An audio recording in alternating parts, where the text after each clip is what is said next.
दोस्तों, इन्वेस्टमेंट के लिए 20s की एज सबसे इम्पोर्टेंट होती है। अगर आपने इस समय सही फैसले नहीं लिए तो आप भविष्य में बहुत ज़्यादा पछताने वाले हो। अगर आप इस समय अपने 20s में हो और अपने करियर और इन्वेस्टमेंट की जर्नी को स्टार्ट करने वाले हो, तो आज की इस वीडियो में हम सीखने वाले हैं कि आप कहाँ से और कैसे अपनी इन्वेस्टमेंट स्टार्ट कर सकते हो। दोस्तों, एक बार 3 दोस्त होते हैं, अजय, विजय और संजय। ये तीनों एक साथ अपनी एजुकेशन पूरी करते हैं और तीनों की जॉब एक अच्छी कंपनी में लग जाती है।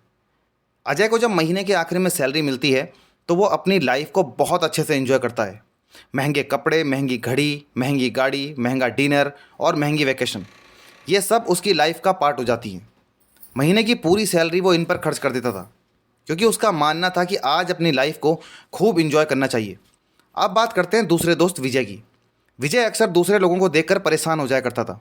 मतलब कि दूसरे के पास कार है तो मुझे भी लेनी है, दूसरे ने आईफोन लिया है तो मुझे भी लेना है, दूसरे ने बहुत महंगा घर खरीदा है तो मुझे भी लेना है, दूसरे के बच्चे महंगे स्कूल में पढ़ रहे हैं तो मेरे बच्चे भी महंगे स्कूल में ही पढ़ेंगे। इस स्टेटस को मेंटेन करने के लिए उसे सैलरी कम पड़ती है और वो पैसे दूसरों से उधार लेने लगता है। फिर वो बैंक से लोन लेता है, क्रेडिट कार्ड का इस्तेमाल करता है और धीरे धीरे कर्ज के जाल में फंसता चला जाता है। अब बात आती है तीसरे दोस्त संजय की। संजय ने अपने कॉलेज की पढ़ाई पूरी करने के बाद एक गोल सेट किया कि उसे सारी ज़िंदगी किसी दूसरे के लिए काम नहीं करना है, उसे फाइनेंशियली फ्रीडम अचीव करनी है। ऐसा सोचकर वो इन्वेस्टमेंट के बारे में सीखने लगता है। इसके बाद वो डिसाइड करता है कि वो हर महीने 5,000 रुपये एक इंडेक्स फंड में इन्वेस्ट करेगा। वो इस इन्वेस्टमेंट को ऑटोमेटिक कर देता है ताकि सिलेक्टेड डेट पर ये अमाउंट ऑटोमेटिकली उसके बैंक अकाउंट से डिडक्ट हो जाए और इंडेक्स फंड में इन्वेस्ट हो जाए। अब 30 साल बाद तीनों दोस्त संजय के घर पर मिलते हैं। वहाँ अजय और विजय देखते हैं कि संजय अब एक अमीर इंसान बन चुका था जो अपनी लाइफ में फाइनेंशियल फ्रीडम को हासिल कर चुका था। अब वो घर चलाने के लिए नौकरी नहीं करता था। ये सब देखकर अजय और विजय चौंक जाते हैं। वो संजय से पूछते हैं कि तुम इतने अमीर कैसे बन गए, जबकि तुम भी हमारी तरह जॉब करते थे और तुम्हारी सैलरी भी हमारी बराबर थी। दोस्तों, पहले समझते हैं कि आखिर संजय ने ऐसा क्या किया कि वो सबसे आगे निकल गया। हमने देखा था कि संजय ने जब अपनी जॉब स्टार्ट की तो वो हर महीने 5,000 रुपये इंडेक्स फंड में इन्वेस्ट करता था। ऐसा वो अगले 25 सालों तक करता गया। 25 साल बाद वो टोटल 15 लाख रुपए जमा कर देता है, जिस पर उसे 13% का कंपाउंडेड एनुअल रिटर्न मिलता है, जिससे उसके पोर्टफोलियो की टोटल वैल्यू हो जाती है 1,13,00,000 रुपए। ये सब देखकर अजय और विजय बहुत पछताते हैं कि काश उन्होंने अपने 20s में अपनी सारी सैलरी को ऐसे ही फिजूल खर्ची और दिखावे में बर्बाद ना किया होता तो आज वो भी संजय की तरह एक अमीर इंसान हो सकते थे। आप आज जहाँ पर भी हैं, जिस एज में भी हैं, आपको अपनी इन्वेस्टमेंट की जर्नी को जितनी जल्दी हो सके उतना जल्दी स्टार्ट करना चाहिए, क्योंकि कंपाउंडिंग में सबसे इंपॉर्टेंट रोल प्ले करता है टाइम। जितना ज़्यादा टाइम आप अपनी इन्वेस्टमेंट को दोगे उतना ही ज़्यादा कंपाउंडिंग आपके लिए चमत्कार करने का काम करती है। कंपाउंडिंग को हम आने वाली वीडियोज़ में डिटेल में समझेंगे। अब बात करते हैं कि आप अपनी इन्वेस्टमेंट की जर्नी स्टार्ट कैसे कर सकते हो। सबसे पहले, क्रिएट एन इमरजेंसी फंड।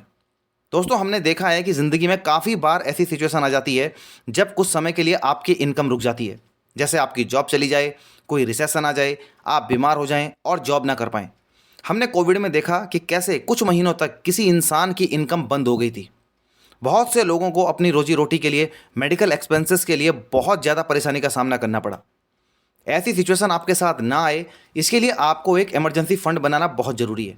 आपके जो भी ऐसे मंथली एक्सपेंसेस हैं जो करने ज़रूरी हैं, उसका कम से कम 6 गुना अमाउंट आपके पास इमरजेंसी फंड में होना ज़रूरी है। मतलब अगर आपके एक मंथ के जो नेसेसरी एक्सपेंसेस हैं वो 40,000 रुपये हैं, तो आपके पास 40,000 का 6 गुना मतलब 2,40,000 रुपये एक अलग बैंक अकाउंट में एफडी के रूप में होना बहुत ज़रूरी है, जिससे अगर कभी ऐसी सिचुएशन आ जाए और 6 महीने तक आपकी इनकम रुक जाए तो उस समय 6 महीनों तक ये इमरजेंसी फंड आपकी हेल्प करेगा। दूसरा है टेक इंश्योरेंस।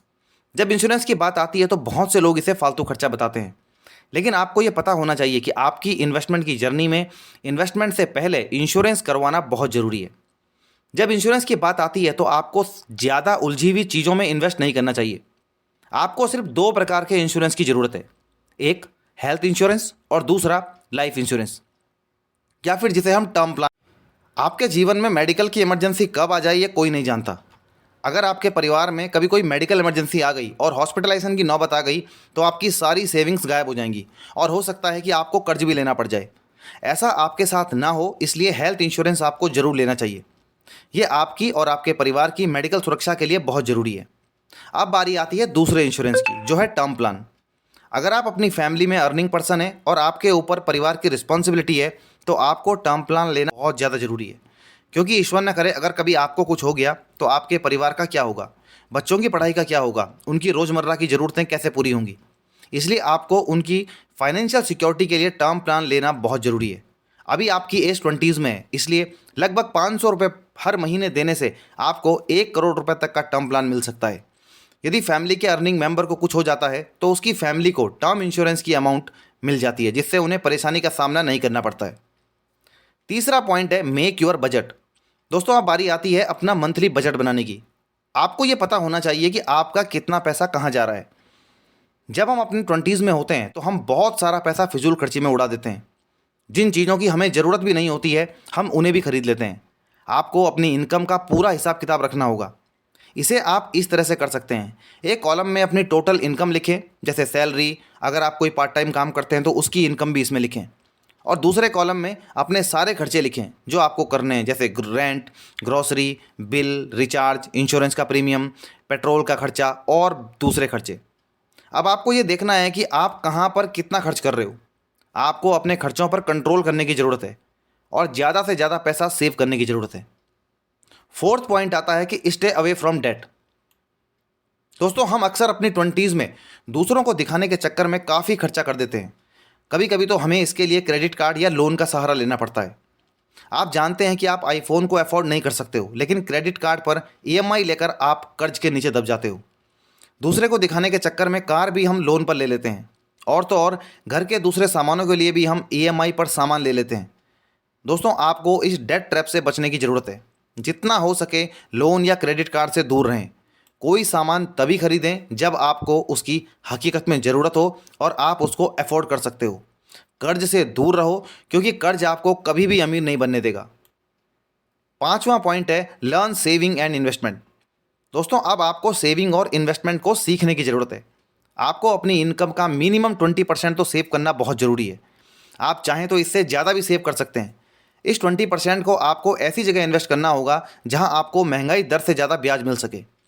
आपको अलग अलग इन्वेस्टमेंट के टूल्स को समझने की ज़रूरत है, जैसे stock market, mutual fund, gold, properties आदि। लॉन्ग टर्म में स्टॉक मार्केट इन्वेस्टमेंट के लिए एक बहुत अच्छा ऑप्शन है, जहां आपको लगभग 12 से 15% तक के रिटर्न मिल सकते हैं। आप चाहें तो अपने पैसों को इंडेक्स फंड में भी इन्वेस्ट कर सकते हैं, जहां आपका पैसा इंडिया की टॉप की कंपनीज में इन्वेस्ट होता है। सिक्स्थ पॉइंट है मेक कंपाउंडिंग योर फ्रेंड। दोस्तों, आइंस्टाइन ने कंपाउंडिंग को दुनिया का 8वां अजूबा कहा है। कंपाउंडिंग का मतलब है कि ब्याज पर ब्याज मिलना। मतलब जैसे आपने 1,000 रुपये इन्वेस्ट किए और उस पर आपको 15% सालाना ब्याज मिला, तो 1 साल बाद आपके 1,000 रुपये हो जाएंगे 1,150 रुपये। अब अगले साल अगर आपको 1,150 रुपये पर 15% ब्याज मिलता है और आपकी अमाउंट बढ़कर जो है वो अब हो जाएगी 1,322 रुपये 50 पैसे। इस प्रकार लॉन्ग टर्म में आपकी वेल्थ कितनी हो सकती है आप उम्मीद भी नहीं कर सकते हो। चलिए एक नज़र डालते हैं कि सिर्फ 1,000 रुपये महीना आपको कितना अमीर बना सकता है। अगर आप अपने 20s में 1,000 रुपये महीना SIP में जमा करना स्टार्ट करते हो और आप ऐसा 60 साल तक की एज तक करते हो, जिस पर अगर स्टॉक मार्केट आपको 12% का रिटर्न दे, तो ये 1,000 रुपये आपको लगभग 1,18,00,000 रुपये तक की विशाल रकम बना सकता है, जिसमें आपके जमा किए हुए टोटल रकम है 4,80,000 रुपये। लेकिन इस पर आपको टोटल इंटरेस्ट मिलता है लगभग 1,14,00,000 रुपये। ये है कंपाउंडिंग की पावर।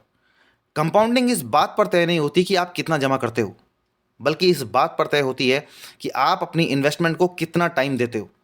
इसलिए जितनी जल्दी हो सके अपनी इन्वेस्टमेंट की जर्नी को स्टार्ट कर दीजिए। 7वां पॉइंट है इन्वेस्ट इन योर सेल्फ। दोस्तों, आपके लिए सबसे इंपॉर्टेंट इन्वेस्टमेंट पैसा नहीं है, बल्कि यह है कि आप अपने आप को समय के साथ कैसे अपडेट करते हो। आपको नई नई चीज़ें सीखने की ज़रूरत है, फाइनेंशियल नॉलेज गेन करने की ज़रूरत है। अपने आप पर किया हुआ इन्वेस्टमेंट आपको ज़िंदगी भर रिटर्न देगा। कॉलेज की पढ़ाई खत्म होने पर सीखना बंद मत करो। अपने फील्ड से रिलेटेड नई स्किल सीखते रहो, जिससे आपकी इनकम और ज़्यादा बढ़ेगी और आप ज़्यादा पैसा सेव कर पाओगे और इन्वेस्ट कर पाओगे। दोस्तों, इस प्रकार हमने सीखा कि अपने 20s में आपको इन 7 बातों का ध्यान रखना आवश्यक है। सबसे पहले, create an emergency fund, take insurance, make your budget, stay away from debt, learn saving and investment, make compounding your friend, and invest in yourself. दोस्तों, ऐसी ही नॉलेजेबल वीडियोज़ के लिए चैनल को सब्सक्राइब करना बिल्कुल न भूलें।